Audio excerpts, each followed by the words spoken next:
What service were you in, and when did you go in? I went in the U.S. Army at September the 7th, 1954, Okay. and got out in August 24th of 56. Okay, you was in 2 years Yeah. then. Was the Korean War over when you was in? No, it was Going on? tail end of it. Did you go over? No, I spent my Where did you spend your I spent time? my tour of duty in Germany. Where? Germany. Germany. Okay. Whereabouts in Germany? Well, a little burger town called Lappine, Germany. We was in a 61st Tank Battalion there. Okay. Left here, got in service. I left and went to Cleveland to get inducted. Mm-hmm. From there, I went to Fort Knox Mm-hmm. and spent my 8 weeks of training or drill for the infantry. And after that, I went right back to Fort Knox and took armored training until I left, got overseas in the spring of 55. Okay. I spent from 55 to 56 over there.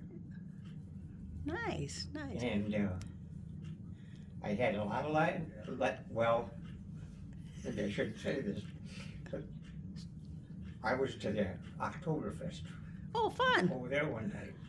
And I was, well, I'm not going to say the rest of it. Go ahead. Anyway, We want to hear about it. we was always walking around the beer tents over there, you know. Uh-huh. And I had a stein, and the company commander called us all together before we left. He says, "Now you drink 1 beer." So I had a stein, and I borrowed it once.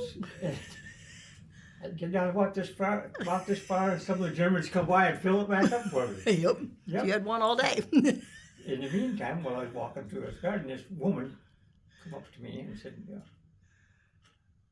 "Where are you from?" I told her. She says, "I'm from Bettendorf, Iowa." Oh. She's over there visiting her folks. Oh, neat. And she asked me if I'd like to come down and meet her folks and stuff. I said, "Well, yeah, I'll do that." And she was there with her 3 little girls. And some guys, I had all over alternatives, but I didn't. And her brother was about my age, and him and I on the weekends, he'd take me to different places. I was in Garmisch, into Austria where I wasn't supposed to be. I dressed in their clothes and went over there. Oh, neat. And I've seen more stuff, and it didn't cost me a lot of money. Right. The people took me. I seen a candle over there. It was that big around, and stood that, about 3 foot high. Oh, In my. a church, with gold inlaid around the outside of it in letters. Wow. That's I mean, cool. I mean, it was something that was real interesting to see. Spent time in Munich, down to I was down to the prison guard for a while for Munich. Who's your garden? AWOLs. Oh. You had to watch them. Boy, you had to make sure you got your knife and fork back. Because there were a bunch of rowdy guys in there. I spent down there. Had a couple of schools down there I went to, so I mean, I was always on the go someplace. Well, that's the way to explore the country when you're there. I did. It was funny when we used to load the tanks on the rail cars and take them to our maneuvers. Yeah. And you look out of the window of the car we was in, you look back and see all the tanks loaded up. That'd be impressive. It was. Yeah. Did you see a lot of the rebuilding from the war? Did you see a lot of from the World War II, what they were rebuilding and stuff, helping with that? Well, the building barracks that we lived in was used to be the German barracks, and you could see the bullet holes on the side of the barracks shed there. Wow. I mean, they wasn't little ones. They were big holes. Big holes. Yeah. But other than that, it was a good duty over there. I said, hey, for a little farm boy that never been away from home, it sure was nice. How did you get there? Did you fly or ride a boat over? We rode the USS Patch, and that's exactly what it meant. It was a patch. I mean, it croaked and groaned all the way over. See, I was supposed to get out before, the 7th of September of 56. It's the time limit I was supposed to get out. But I was supposed to get out. I was still over there. They had to fly me home. Oh. That was just about as bad. You just sit there and watch the wings out there and that thing going like this. Army planes wasn't too good. Have you flown since? Huh? Have you flown since? Oh, yes. I've been to California 3 or 4 times. Oh, yeah. Out to see Amy. Yeah. But I thought, well, I got drafted that time. So I couldn't say no. And after we got all through all this stuff over there, I was about ready to come home. I was down to Munich when I was schools and run into this staff sergeant. Him and I got to be friends. And he knew I was about ready to get out. He says, I'll make you a deal. You re-up, and I'll have you so you can drive a staff car for one of the officers, and you'll never have to work. I said, no, thank you. I said, I want to come home. So, You don't want the easy life, huh? hey, I know how their easy life should be turned out over there. Yeah. But truthfully, I come back and somebody said, what would you do if you was like my age again? Mm-hmm. I told him, the first thing I'd do, I'd go in the service for 2 years and use your GI Bill. And that is something I didn't do, and I regretted it to this day. Yeah. We can look back and go, Yep. I wish I would have. Yep. And you've made a good life, but Yeah, but it was a hard life. you worked hard. Yeah. I when I first got out of service, I got home. Well, it took me 3 days to get home from Chicago. How'd you get home? Hitchhiked. Hitchhiked. I got over to Napoleon, got off there. And I don't know if you people know where the old Metropole used to be in Napoleon.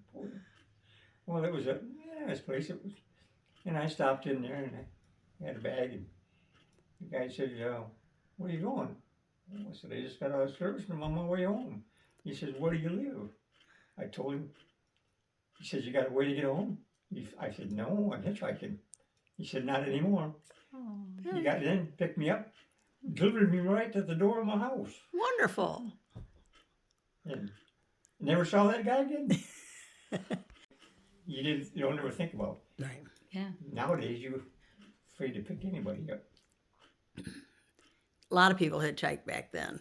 Oh, yes. Yeah. So, did you ever volunteer for anything in the service? Oh, yes. What did you do when you volunteered?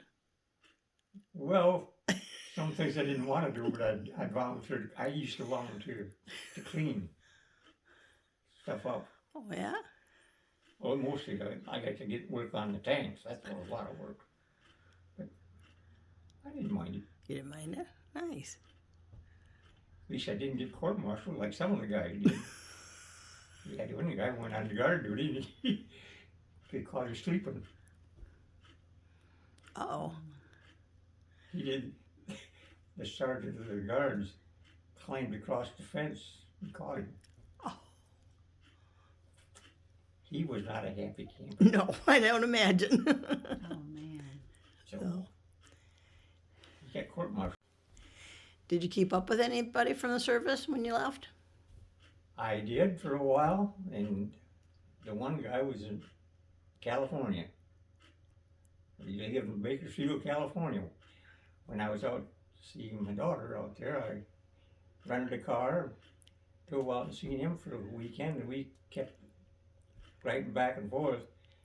And all of a sudden, his letters off. I said, he probably passed away because he wasn't in very good health anyway. Yeah, he was the only one I'd ever kept in touch with. There was 6 of us went from Fulton County that day. Okay. And I can't tell you where the other 5 is now for love and money. Oh, I yeah? haven't seen any of them. None of them. That's funny. They were all from Swanton and Waseon. Fun. Bus. Ask him that again. Yeah, they No. got in the bus. Same way when you got through, you got in the bus and went to Fort Knox. I bet you don't ride the buses anymore, do you? Huh? I bet you don't like to ride the buses anymore, do you? No, I don't mind riding Okay. the bus. But it was a lot different. Back in them days, you know, the African Americans, they call them now, Mm-hmm. was with us guys too, you know. Mm-hmm. And sometimes it got a little hairy. Did it? Because we had a guy, his name was almost similar to mine, was getting my pass to go home and everything. And Uh-oh. we went overseas, we went overseas with us, got in the same company with like me. We was downtown one night, and me and another friend of mine that I run around with in the service, and as we was coming home, he was drunker than a skunk, couldn't walk. We picked him up and brought him back through the gate and everything, and took him up to the barracks and went up to they was on the 3rd floor. Oh. So we took him up to the 3rd floor. We walked in the door. There was 5 other ones up there. There were 6 of them in this big room. Uh-huh. All of a sudden he said, "They stole my money." And the guy that was in my tank, there later, he woke up, he said, "You didn't have any money when you left here." That was the end of that. That was the end of that. We made it, me and then my guy I was with, we made a vow. If we ever saw him again, he could stay right there because we wasn't picking him up. I liked it when we used to go out on maneuvers. You'd be gone 3 months at a time when we'd go out for maneuvers, because sometimes our company was in charge of the whole thing. The only thing you do is take your clothes. You never got a clean sheet or nothing the whole time we were there. And we was up in this one sector where we was, there was 4 of us were staying on guard duty one night. And this one guy said, "Let's go for a tank ride." I said, "What do you mean go for a tank ride?" "We'll take the recon tank." And so we went out. We got into the Russian sector. Uh-oh. Yes. And guess what? A big tank come right after us. We had the recon tank would go faster than that other big tank. We turned around and turned that around. And I was sitting in there, and I was worried about getting caught because I knew what was going to happen if we guys got caught.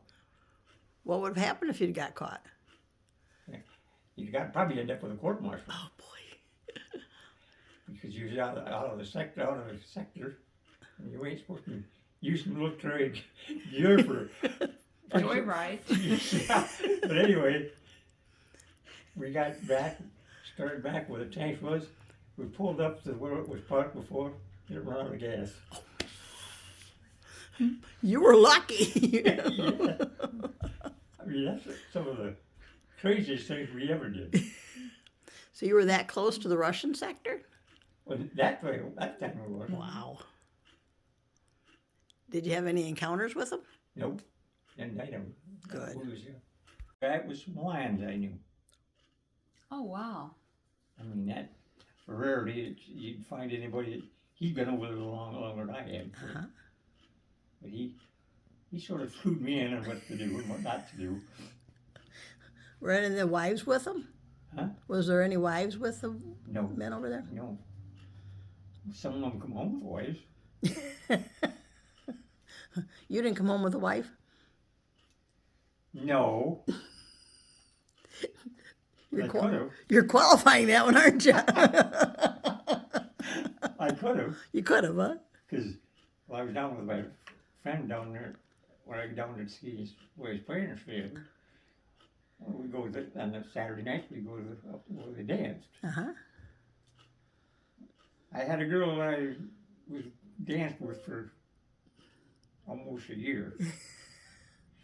And she had other things on her mind, but You no, didn't? no. Because a lot of the guys that were married, wives over there, they come back here and they wouldn't be married now. No. They'd get women to get a divorce. All they want is a free trip over there. Yeah. I think that's pretty common in all generations. Oh, yeah. Don't like you, but they wouldn't give you any trouble. What really helped me is I grew up, my grandparents spoke German. Okay. And I got over there and I could figure out some of the stuff. And they were like, how did you know? So how did you know what he was saying? I said I grew up around it. But my mother told my grandmother that don't talk to him in German all the time. Yeah. I could. Enough to get by. Yeah, I could get by. That's cool. Got home. Next morning, Dad got me out of bed. I said, what are you getting me up for? We got to go to work today. I said, I'm not going. He said, yes, you are. I said, what are we doing? I was back on bucking bales again, and I did it for like 2 years prior. He missed you.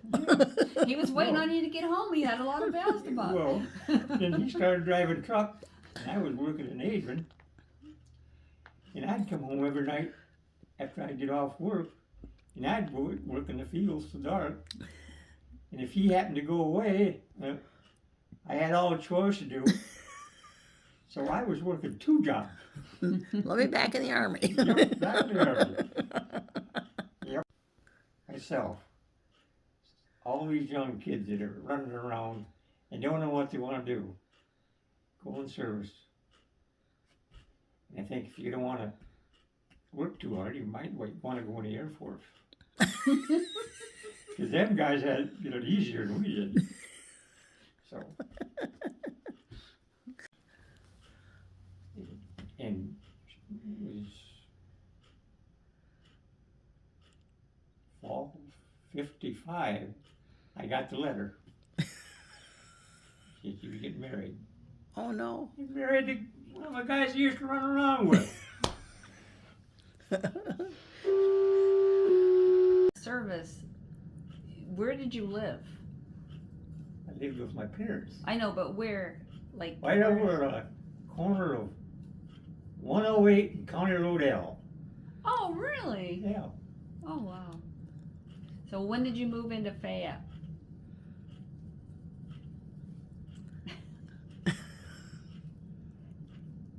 '58. Oh, 58. wow. Is that when you and Jenny got married? Yeah. When No, did- not Jenny. That's what you said, your first wife. That's my first wife was Lucille. Lucy. Lou. Lou? Yeah. Didn't know that one. Well, we didn't get married 2 years later. We was married from 58 to 68. And Jenny and I didn't get married until 1970. Oh, okay. We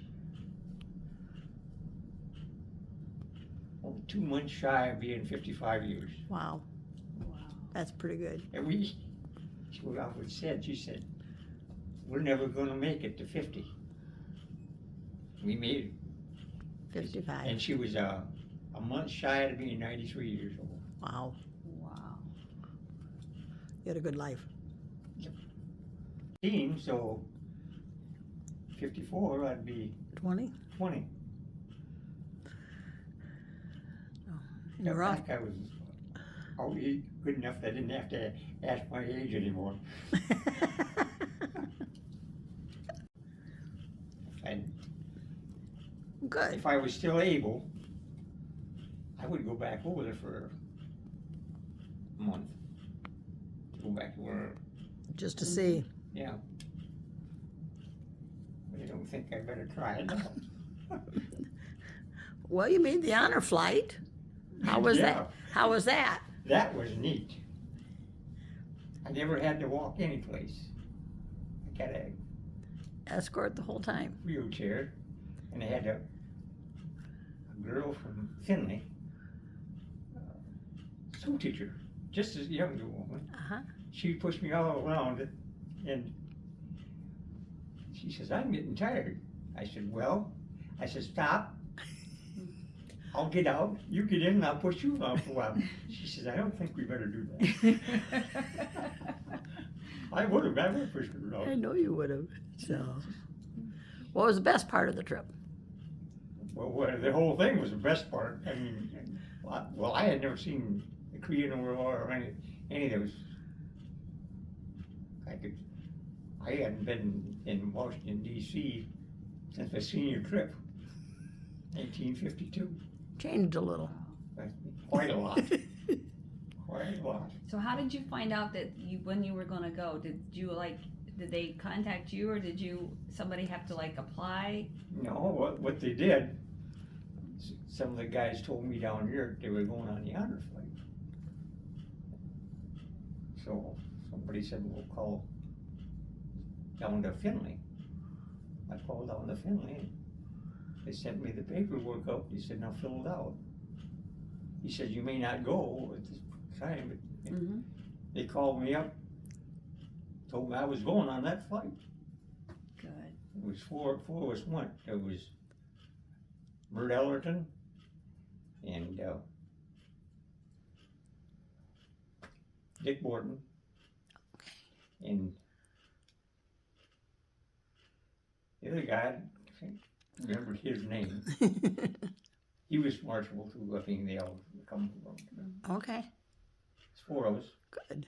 My God, I thought I was in bad shape, but there was guys there worse shape than I was. Made you feel good, didn't it? Yes. Well, we was at the Tomb of the Unknown Soldier, you know, Mhm. and before we got off the bus, the guy says, "Now, everybody, shut your cell phones off." So we was all pulled up there, and I was sitting next to this guy, and all of a sudden his cell phone started ringing, and everybody was look at my direction too. And he didn't know how to shut it off. Oh, no. Finally, somebody took it and shut it off. Uh-huh. Boy, everybody was. They could have escorted you if they wanted to. They could have escorted you out there. Wow. Wow. That's the only escapade was. But they kept you on the go all the time. Well, yeah, because you flew out in the morning, came home that day. That was a quick trip. Well, I didn't get home till over after midnight. Yeah. Who took you down? Carrie. Good. Good. I looked forward to be down there when I got back, and no, it was David and Becky, and well, that was got me. And then Carrie locked the house up Okay. when she left here. Becky says, "You got a key?" I says, "No." "Well, how are we going to get in?" And I said, "There." I said, "Just don't worry about that till we get home." We got. So how'd you get in? Don't answer Guess that. What? Jenny was up. She was at the back door. Somehow she knew we was. Oh, Otherwise, we probably go 70 years. Oh, wow. Because Jenny and I was married 54, and 10 years prior to that, You lived here then too? shortly after we was married, I think I lived behind the Pure Oil over here. Okay. And then I went up where Wayne Williams' old house, Mm-hmm. low there, and then I ended up here. Well, we're glad you made Fayette your home. You know, sometimes I wondered. So do we.